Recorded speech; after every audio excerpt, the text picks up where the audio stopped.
right. Well, today on the This Day in Metal channel on YouTube here, we have Mr. Bumblefoot. Thank you very much, Ron, for coming on today. I appreciate it. Thank you for having me on and everybody watching.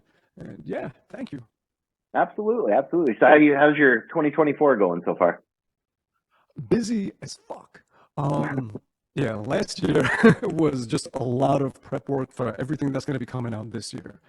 So there's the Art of Anarchy album, and we put out a single last September, and Whom Gods Destroy album's coming out, and we just put out a single like 2 weeks ago. And this band called the Doties that I just produced their third album, and that's going to come out. And I finished up my instrumental solo album, and that's going to come out. So it's going to be a whole lot of music coming out this year. Yeah. Wow. It sounds like it. So did you plan it all to come out in 2024, or is that just how it all kind of just happened to work out for you? Everything just kind of happens all at once. And now I'm just trying to, I just spend every minute on the phone just talking to every band and arranging things and taking care of business stuff and this and dealing with booking agents and labels and that and this. And yeah, so busy 2024. Heck yeah. Well, good for you, man. Keep you out of trouble if nothing else. Or get me into trouble, we'll see. Or one of the two. So, so you mentioned the Arts of Anarchy.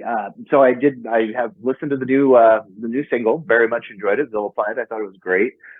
So, how many albums is this for you guys now? This is the third one, and it's just such a weird background to this band.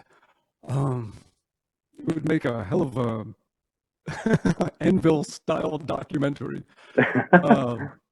So it started off. It's these two brothers, they're twin brothers that play guitar and drums, John and Vince Voda. And I've been friends with them since they were teenagers. I would record their bands and everything. So I've known them over 25 years. And in 2011, they hit me up. They said, "Look, we wrote 10 songs. We want to make the album we always wanted to make. Not even a band, just we have these 10 songs that we want to record." And they brought their stuff into this room right here, and I sat in this chair looking at this computer, and no, it wasn't this computer. That was like 13 years ago. So, but anyway, so we recorded 10 songs, and it's like, all right, now what? So they wrote them. They played drums and guitar. I started adding some guitar stuff to it as well. And their idea was to have different singers sing on different songs. So we started reaching out to different people, and the first one to say yes was Scott Weiland. And he did a song on there, and it was great, a song called Till the Dust Is Gone. And after that, his people said, why don't we make this a band? Let's put this together and make this. He'll do the whole album, and we'll make it a band. We'll support it, we'll help you get a record deal and all this stuff. So it started off as just kind of a producing favor for a friend, and it became a band. So it ended up the four of us, and then John Moyer from Disturbed joined on bass, and there it is. We're a band now. And then when it was time to announce the band and do everything, Mr. Weiland surprised us with his reaction to everything. We were talking the night before and saying, okay, let's use this logo and let's use these songs and here's the bio. You cool with that? Yeah, everything was good to go. And we announced it in early 2015.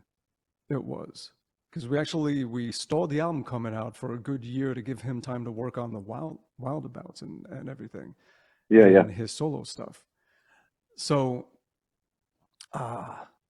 we announced the band, and a few hours later he says, yeah, this was just something I was doing when I wasn't doing anything else. I wish him good luck finding a new singer. Did he just quit the band right after we announced it? and it just turned everything upside down, and it became this big mess, even a legal mess, because it really damaged the band. The record deal that we were negotiating at the time that he said that. And sadly, he passed away, which really sucked. Rest in peace. Had nice conversations with him, and it's a shame. Like things were all fucked with the band, but I felt like on a personal level, it wasn't. Yeah. So. Yeah. So then it was time to find either a new singer or just let it die off. And then our manager said, I spoke to Scott Stapp. And I remember saying to the guys when they told me this, I said, are you trying to fucking kill me? Being that, you know, it's like we went from one singer that's known for having, I guess you could say, a reputation of being difficult with his bands. Yeah. And to same shit. So, and sure enough, like the same kind of things happened. Album ended up being delayed a year and work not getting done and all this stuff. And we finally got the album out in 2017 and it just, everything ended up the same way. I was like, you didn't learn the first time. Here we go again. So I'm just keeping it a short version without getting into like all the insanity that went on. But yeah. Ended up with the same shit where at least we got to do a couple of shows and that was that. And we ended up, the label dropped us because of lack of support and from a member that it was just fucked up. So yeah. This band has just been one shit show after another. And then that was 2017. So then the dealing with that, and then the pandemic hit, and then John, the guitar player, got really sick. It wasn't COVID. It was something like they didn't know what the hell it was, and they couldn't diagnose it, and he was dying slowly, like very slowly. He was going blind. He was choking and couldn't breathe. They had to keep someone near him all the time to just watch over him, and everything was shutting down, and he was slowly dying. And finally, they diagnosed, figured out what it was, and it was time to get treatments, but all the hospitals were full. And he had like no immune system at that point. He was so weak that even to just go and get the treatments couldn't. And if he got exposed to anything, that would have taken him out. Yeah, I was going to say, huge risk factor there. For all that time, it was a good year, pretty much, or half a year to a year, where all he could do is just lie in his bed watching movies with a guitar in his hand and just trying not to go nuts as he was just slowly falling apart. Yeah. And he would watch the movie The Joker over and over and over. Something about that movie, just he liked it that much, and he would play guitar while he was watching that movie. And it just kept him focused on something else and kept him sane. And after the 10,000th time of watching the movie and playing guitar to it, it's almost like guitar parts started to solidify, and he started almost having a score to this movie.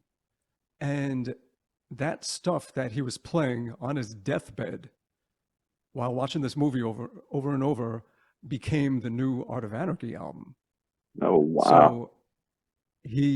So and this is why if you watch the video and the next video that comes up, there's all these references to the Joker, because it's this personal thing where it's like that movie kept him sane and kept him musical and sort of made this third album start up and made the band start up again. So he hits me up when he's well enough. He's like, I wrote this song and I would love to come and record it. It's like, yeah, of course, come in. So he sets up the drums, set everything up, and we're right back in it and record the song. And he's telling me how this is the one that he would write to the opening scene to the movie. And it was the song Vilified. So we recorded the music to Vilified. And at that point, Sons of Apollo was not going to be continuing. There was one member that had different plans for himself. Yeah. And the band wasn't going to have a third album. We wanted to make a third album, but yeah. So Jeff, the singer of Sons of Apollo, says to me, look, you've had all these problems with singers in Art of Anarchy. You should have just asked me from the beginning.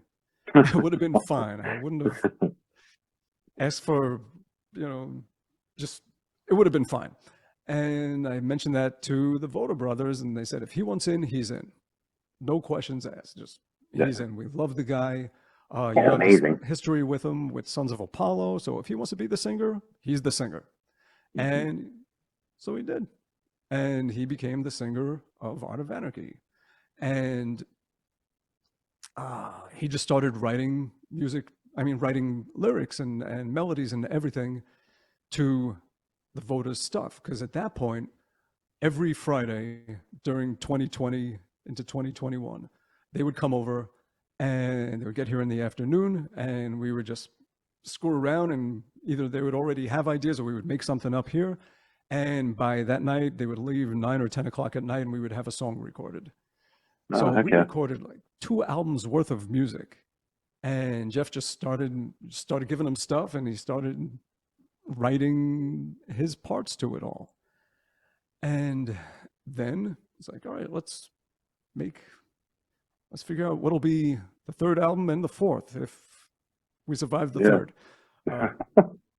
And we hooked up with Pavement, the record label, and they're great dudes, and they had a good plan for us. And back in touch with Dale Rage Restaghini, who has been our video guy since the very beginning and a longtime friend of mine. And we made that video to the song Vilified on the Joker stairs where they filmed the Joker movie, that same staircase. We got the permits and brought all our stuff to the Bronx and did it all there. So more references to the Joker. Well, and it's funny because it ties into the album cover, and then really after the story you were telling, you can really tell with Vilified. It makes sense with the music and just the theme and just sort of the tone of that song. You could definitely see that's where it came from. So totally ties in. This whole thing it's really John and Vince Voda's vision. Yeah. This band, it's very much a nice partnership, but they started it. So we give our 2 cents, our opinions about things, what we think, but ultimately we always say, look, this is your baby. So make it your way, whether it's video direction. Like me personally, I think it's too much Joker stuff, but I get it for them, and it's personal, and they're trying to tie in the next video to this one and all different things. So it's like, do your thing. Yeah. No, I get it too. And so, and it's cool that they never became discouraged, especially through the singer situation to the, health situation to everything, to where you guys are just getting ready to release a new album. It's like that little engine that could, a little band that could. And so 3rd album is coming out February 16th. Pretty soon we're going to have another video coming out. It's a big one, pretty epic. A lot of work went into it. And the album itself is a lot heavier than the last one. The last one, we had a lot of musical boundaries imposed on us that we don't have anymore, that we didn't have for the first album or this one. So it's back to the first album in a sense of the guitar riffs, and the foundation of it all is more like Big Four metal. It sounds more Megadeth, Metallica kind of stuff. And then you have Jeff singing, which just makes it... Which fits his voice too, I think, a little bit heavier and that kind of thing, I think would fit his voice well. He's got a strong voice. Oh my gosh, Sons of Apollo was amazing, man.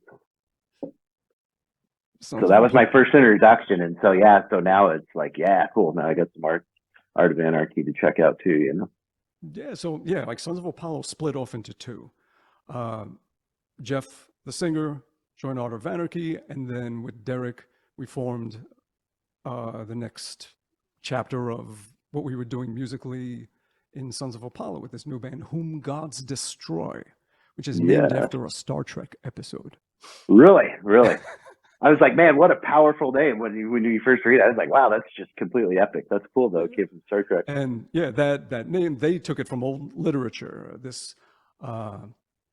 It was from, they think it goes back before that, like even to ancient Greece, but it seems to be 1800s literature where the quote is, those whom gods destroy, they first make mad.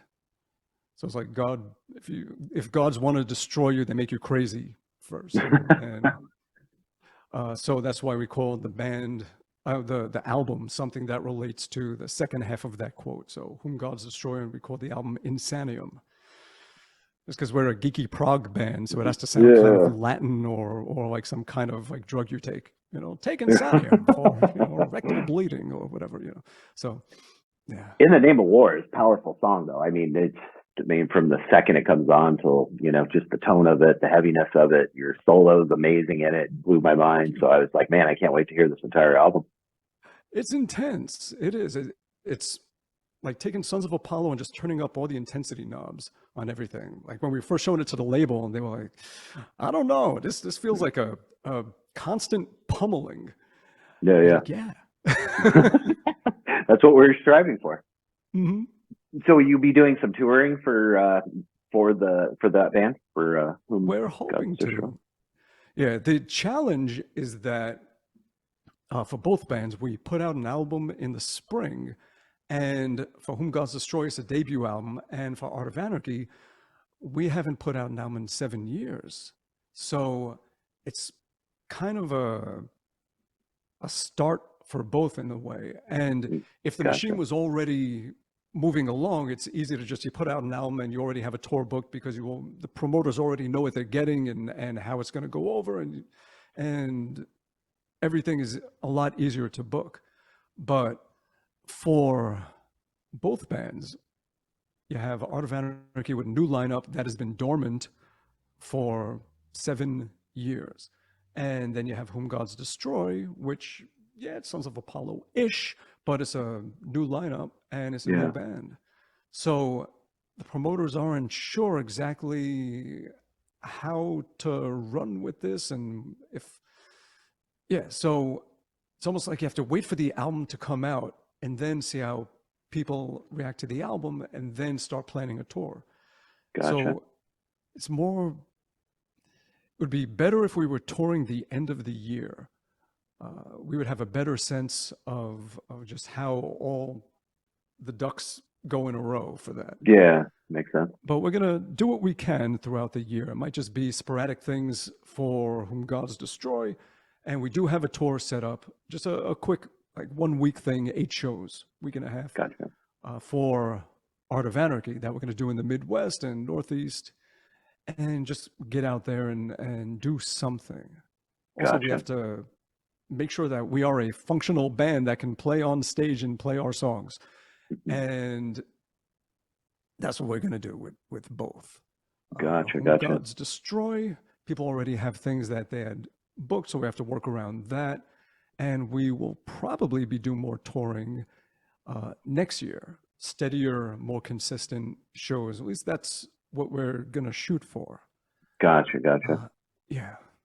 So it kind of sounds like the Art for Anarchy will be more of your 2024 thing and just a little bit of the other, and then more so next year then. That's what kind of foreseeing, but you never know.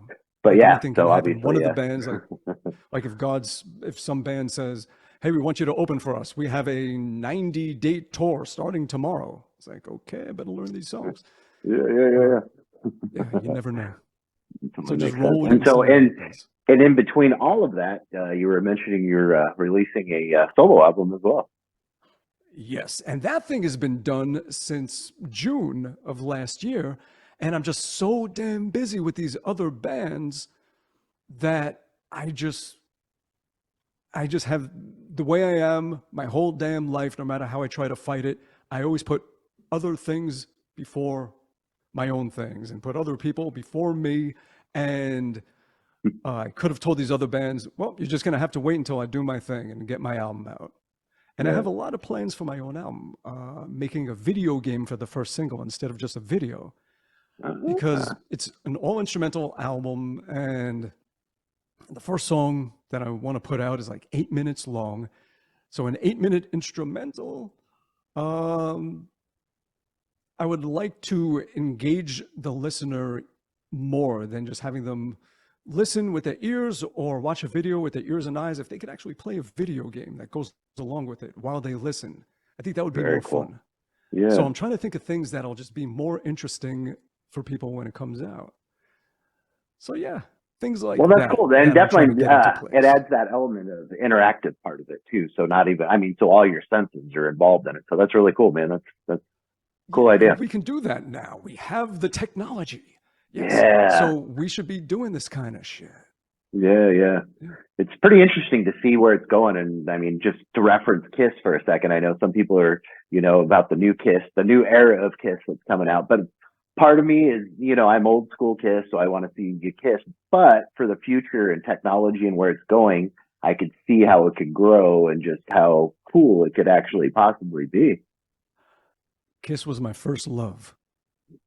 Kiss Alive album came out when I was 5, turning 6. And as soon as I heard that album, it's probably why both of us are talking right now.